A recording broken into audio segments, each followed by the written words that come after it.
Gemini, this is Perrymore Tarot's weekend reading from November 11th through the 13th, 2022. This is for Gemini last shuffle here. All right, let's see what we've got.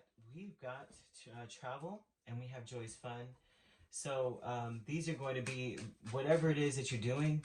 Spirit wants you to, whatever opportunity you have where you're traveling or you have to go somewhere or you're being called to do something, and you may be traveling more than normal, and it may not be, no matter what the reason is, there's an energy of you needing to come with the fun. Like, you need to be the lighthearted one. You need to be the one that is uplifting in the situation. It's almost as though you're the bright energy in a situation.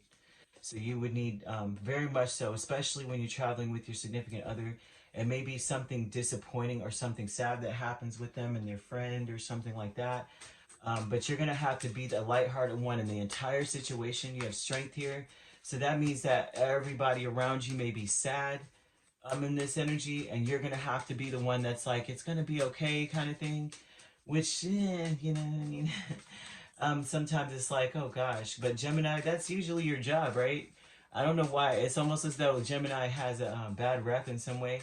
But you guys are just so jolly. I've been around Geminis and sad situations where one couple, right, the wife was passing in the hospital and the husband shows up and he's just like, and they're both Geminis. And you could see he cries about it, of course, but then afterwards he's the one in there just making everyone feel comfortable and happy. It was just a wonderful presence to be around.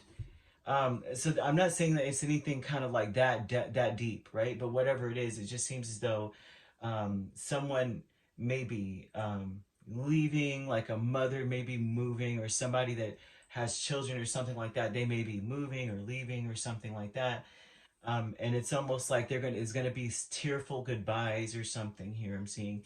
And so this would be you having to be the one that's like, um, quick to, be the strong one. You have to be quick. Like, it almost seems as though you don't get a chance to really communicate how sad you are. You won't be able to get the opportunity to communicate much about how you're feeling, is what this shows here. It shows that you're the strong one. You're the one that is going to need to move things forward, which would be like, and I would say this, the image they're giving is like everybody's sad, and you be the one to get up and say, any drinks, anyone? Would anyone like refreshments? Or, you know what I mean? Moving forward, we've been sitting here and no one's eaten in 5 hours. And, or would anyone like, blah, blah, blah, blah, would you, kind of energy. So there would be some sort of energy that you could be dealing with a Leo or a Taurus, or even Libra I'm seeing here, and some water energy too, Cancer, Pisces, Scorpio.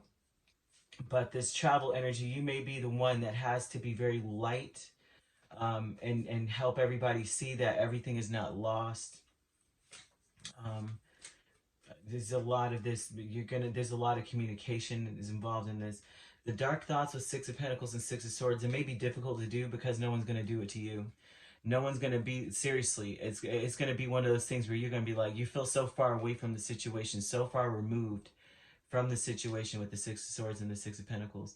There's to be like somebody who, like you feeling or thinking about it, like, dang, like, I mean, I came all this way and no one's thinking, am I thirsty? But I'm doing that for other people. That may be something that comes up here.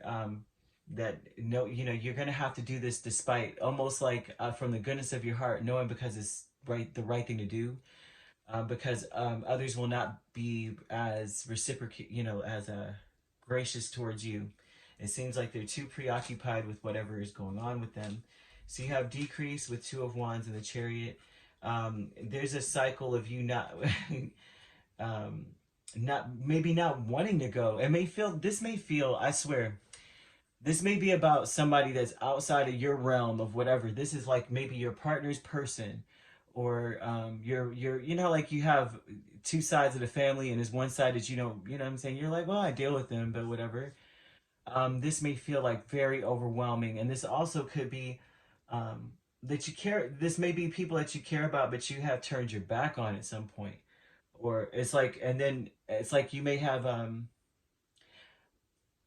you know how like you get married and your family automatically, like you have I won't say toxic, right? But sometimes it is. Sometimes people get so upset that you are moving on with your life and you're doing wonderful for yourself, and they get upset and take it personally and such. And it almost looks like it may be something like that, like you actually do care about them, but it's like you had to walk away because you already knew what that was all about. And it looks like this is you don't even feel the urge to go because it's overwhelming. It's like, oh my gosh, such heavy energy. But it may be that they're mourning and somebody leaving or something happening like that, and you really may not feel as compelled. This is an energy of you not feeling as compelled to go like you usually do. You know, like usually somebody calls you and is like, oh, this happened. You're like, I'm on my way. This may be you going, all right, let me see what I can do. You know, because you know, dark thoughts are that they don't do for you anything. You know what I mean? Like how you know those kind of family members. Well, now that you come up, you should do for me, and they don't do jack for you. And this looks like something like that. The dark thoughts are, I'm traveling all this way, Six of Swords for Six of Pentacles. No one to pay into me or do anything for me. I'm going to be feeding them and hydrating them and making sure they are okay and passing tissues around. And what am I, it's just, that's just it. Gemini's always okay, right? Gemini's the strong one. Gemini's the strength, right? Gemini just knows how to move quick. They're just so, it's like you've got this Energizer Bunny energy inside of you that other people do not possess. And it may be in your family. This looks like family energy. It may not actually be your family's, maybe in-laws or something too, where you probably do care deeply, but you know what I mean? It's like, I've been there, done that. And when you have certain members of the family, it's like you're the strong one. So you end up having to do all this stuff. They don't give a crap whether you're okay or not. It's all about them, you know? And so they may do care. You know, they may care, but they just don't have it in them. So there's something here about that, Gemini. And again, for some reason, this just feels super specific. But you have Cancer energy here. We have Leo, could be Cancer, Leo energy. We have Taurus. Taurus or Libra, Scorpio or Pisces energy as well. These could be in your chart, or this could just be the people you're dealing with. But otherwise, this is seems like a very heavy energy that you'll have to deal with. But Spirit is asking you to be the fun one, to be the lighthearted one. Whenever they ask that of someone, then this is not necessarily, oh, you'll get it back in spades. But this is almost an energy of like you do right by, no matter how things go, and right will always be done unto you with the Six of Pentacles. All right. So if you'd like to book a personal reading with me, my links are on my page. Peace, love, and light. Take care.